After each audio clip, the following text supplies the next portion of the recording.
ദൃശ്യം 3-ാം ഭാഗം കണ്ടപ്പോൾ പലരും ഞെട്ടി.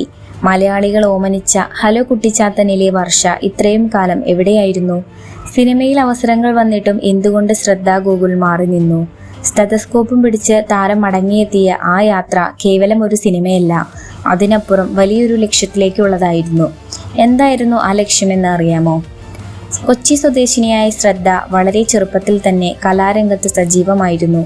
സൂപ്പർ ഡാൻസർ ജൂനിയറിലൂടെ തുടങ്ങിയ ആ യാത്ര ഹലോ കുട്ടിച്ചാത്തൻ എന്ന സീരിയലിലൂടെ മലയാളികളുടെ വീട്ടിലെ അംഗമായി മാറുകയായിരുന്നു. അഭിനയവും നൃത്തവും പാഷനായി കൊണ്ടു നടക്കുമ്പോഴും ഒരു ഡോക്ടർ ആകണമെന്നത് ശ്രദ്ധയുടെ വലിയൊരു സ്വപ്നമായിരുന്നു. സിനിമയുടെയും ഷൂട്ടിങ്ങുകളുടെയും തിരക്കുകൾക്കിടയിലും താൻ ലക്ഷ്യമിട്ട ആ പാതയിൽ നിന്ന് താരം ഒട്ടും വ്യതിചലിച്ചില്ല. അഭിനയത്തിൽ നിന്ന് ഇടവേളയെടുത്ത് ശ്രദ്ധ മുഴുകിയത് തൻ്റെ മെഡിക്കൽ പഠനത്തിലായിരുന്നു. ഇന്ന് ശ്രദ്ധ ഒരു ഡോക്ടർ കൂടിയാണ്. പഠനവും കലയും ഒരേപോലെ കൊണ്ടുപോകാൻ കഴിയുമെന്ന് സ്വന്തം ജീവിതത്തിലൂടെ കാണിച്ചു തരികയാണ് ഈ മിടുക്കി. അടുത്തിടെ പുറത്തിറങ്ങിയ വലതുവശത്തെ കള്ളൻ എന്ന ചിത്രത്തിലൂടെയും ദൃശ്യം 3-ലൂടെയും താരം വീണ്ടും സിനിമയിൽ സജീവമാകുന്നു.